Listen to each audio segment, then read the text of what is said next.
Hey guys, thank you so much for joining this morning. Congratulations, Parasite Eve and Post-Human Survival Horror coming out here in about a week. We're here with Jordan Fish and Matt Nicholls from Bring Me the Horizon. Man, you guys have whether the pandemic stopped a lot of bands, but not you guys. What's going on? But we just keep ourselves occupied. Yeah, got to do something. Yeah, no doubt. I was following you guys when the world started to shut down, and found a lot of the videos pretty interesting. The fact that you were kind of channeling this anger at having been quarantined in your house into making music, and the result with Parasite Eve, pretty extraordinary, man. The song is doing really, really well at radio, and it wasn't initially really intended as a pandemic song, or was it? I think so. Some of the lyrics Ollie had are kind of like from last summer, so we were writing it, and he was putting together some of those lyrics that he from before, like as the pandemic was starting. So they were kind of running alongside each other, and we hadn't really put the two and two together, to be honest with you. And then at some point it was like, okay, maybe this song feels a bit relevant to what's going on now. And then I think we started to kind of merge the ideas, and it was like, well, this kind of feels like maybe this song could be about a bit more about what's going on now. But it was kind of just a bit of a coincidence, really, to be fair. And then in the end, it felt like, there was a moment where we thought maybe it's a bit too, well, maybe it's not appropriate even to do a song that feels so connected to something that's, been so devastating for so many people. But Yeah. I guess then we thought, fuck it, and just did it anyway. So. If we're going to go there, might as well release a video that you don't want to watch when you're under the influence of any types of substances, man. That video creeps me the hell out. Scary as hell. Hey, and congratulations. New song just came out yesterday called Teardrops. Now, the new album is just an EP. It's a little longer than a lot of EPs. You see a lot of EPs, there's 4, maybe 5 songs on there. Do you guys in Bring Me the Horizon feel that this is the way all your music will be released in the future? Fewer songs, less time in between releases, or where's your head at there?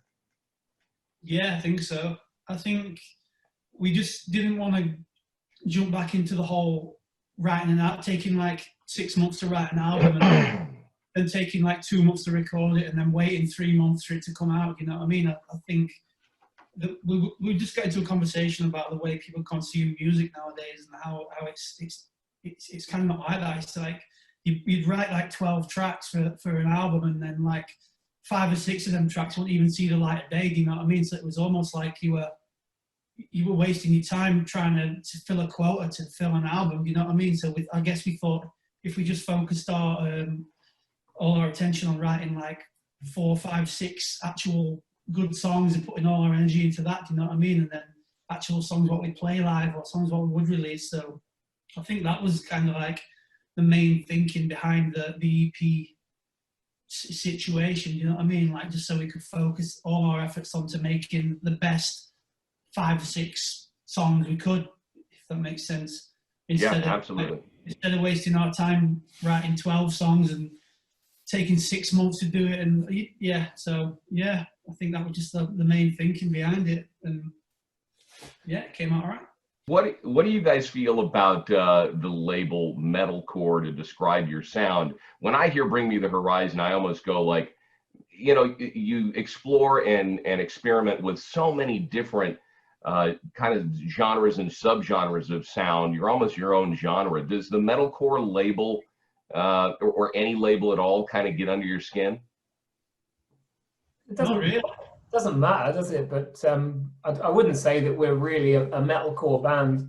To be honest with you, even like Sempiternal, which a lot of people consider to be like a staple metalcore album, I don't think it's mostly metalcore. I wouldn't say it was the metalcore album on the whole anyway. To me, it sounds like a kind of like rock electronic album on the whole, if you were going to try and put a label on it. But anyway, we don't really care.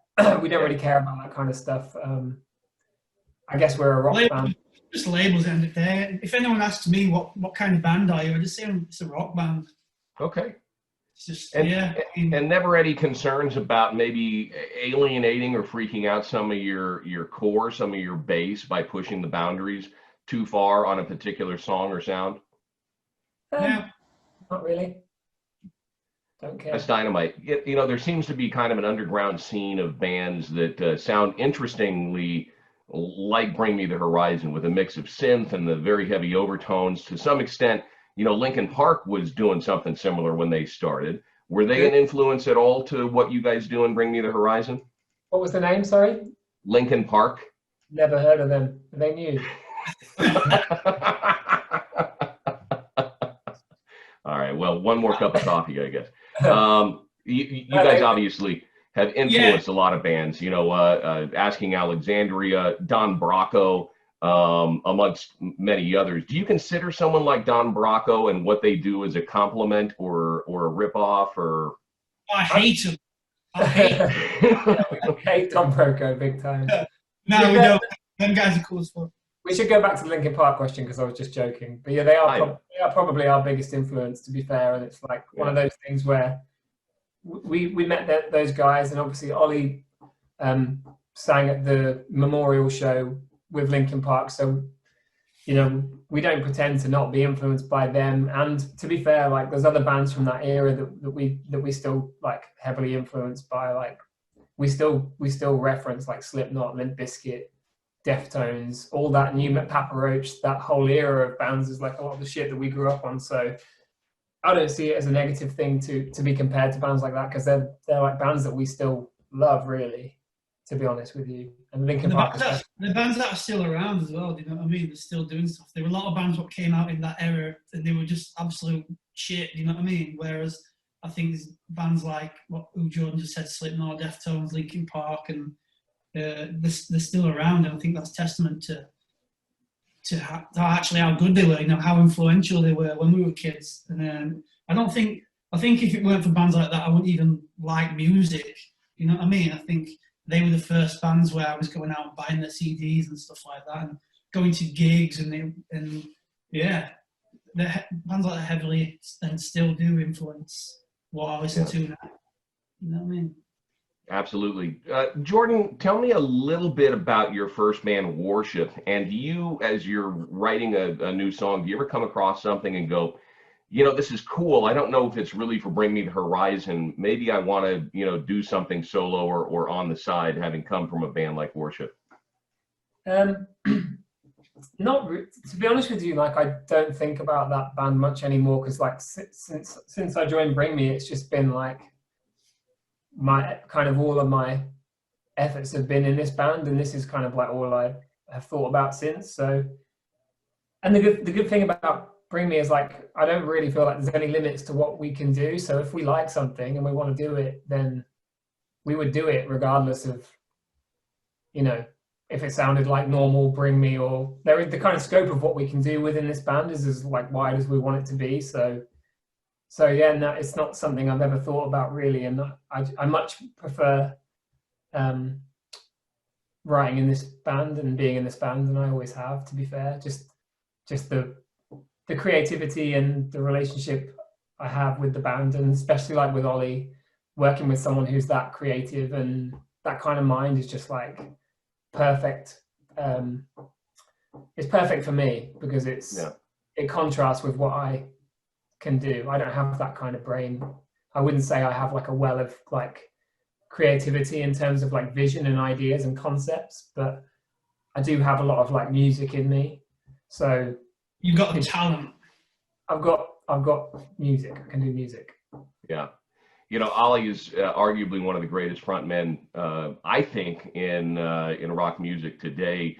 With some of the way that he can energize and get a crowd really, really riled up, has he ever done anything that you guys, you know, kind of sitting in the background have gone, oh man, you're pushing it a little too far here? Or do you just sit back in amazement and go, wow, that's his talent? He's always been like that. He's just always have, for some reason, been able to command people, and people just like latch onto him. Do you know what I mean? They just hang off everything he says and everything he does. He's always been like that. And yeah. I don't know how he does it or anything like that, but I don't think he's definitely done things where you just think, oh, shouldn't have said that, shouldn't have done that. But at the end of the day, he always comes out good from situations like that. You know what I mean? Normally on a tour, if we're on like a longer tour, if he does something that you think is funny, and you tell him, and he notices that you think it's funny, then the next day it will be something like, it'll be a change, or it'll add something onto it, or it'll be a different variation, and it becomes more and more extreme. I have to share a quick story. I was at the Los Rages show in Las Vegas back a year and a half or so ago, and I'm there with my wife, who she just celebrated her 50th birthday a couple of days ago, and some other friends of ours who are a little bit older for the rock crowd, and we're pretty close to the stage. And about 3 songs in, Ollie just starts berating the crowd, saying it's the worst crowd he has ever seen on the entire tour. And I looked to the girls and I looked to my buddy and I said, we need to get out of the pit now. And they're like, why, man? Why? And I said, because the crowd is going to go nuclear. And right as I said that, all hell broke loose. The 2 girls went down.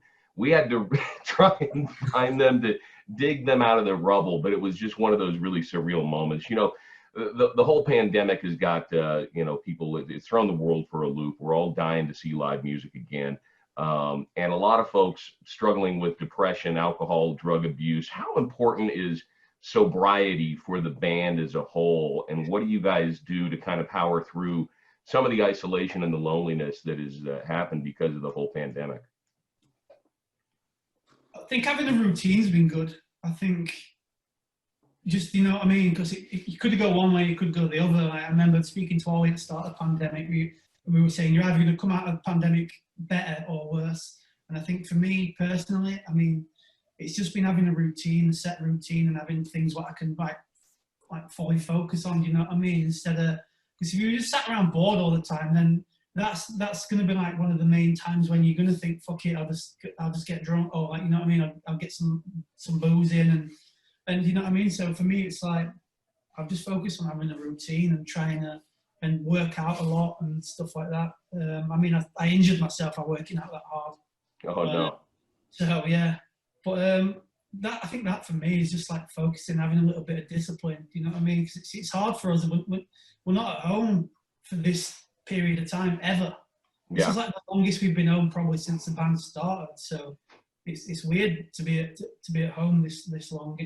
But like you say, just focus on not being an absolute animal and having a bit of discipline and routine, and that for me has been good. Yeah. Jordan, do you find yourself writing more or less during this this downtime? Has there come a point where you're just like, man, I got writer's block and I just can't do any more? I don't really believe in writer's block, to be fair, anyway. So you just have to turn on for the time, and then when you've done your time, turn off. And if you get nothing, you get nothing. But I've never really had writer's block in the sense. Obviously, you have ups and downs and moments where you are getting good stuff and where you're not. But I think the whole block thing is just people not wanting to dig in. And if it gets a bit tough, you can either grind it out, or you can go, oh, fuck it, I'm going to walk away. And my style is to sit there and grind it out until I get something, and I'll just dig harder and harder.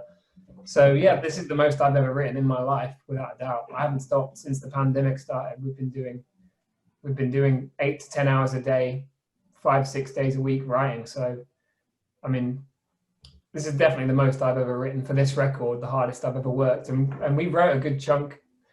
We wrote a bunch of stuff that I was excited about that's going to go onto the next EP as well. So we've kind of got seeds of ideas for the next kind of couple of records too.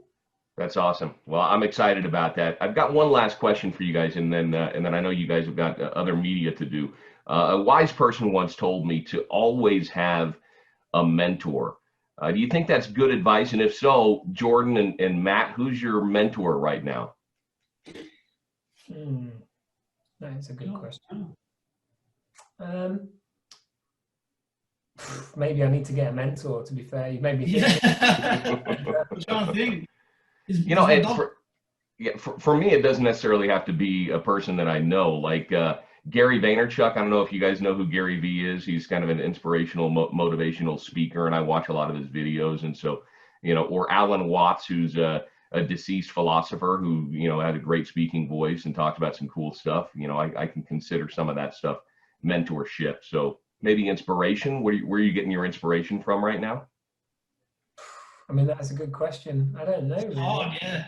Yeah, I'm not sure if I can think of an old, because a mentor to me makes me think of someone who's a little bit older who you'd go to seek advice, and I haven't really got anyone in music who would fill that hole. So I guess it's kind of, I guess the only people who I would get that from is from the other people in the band, really.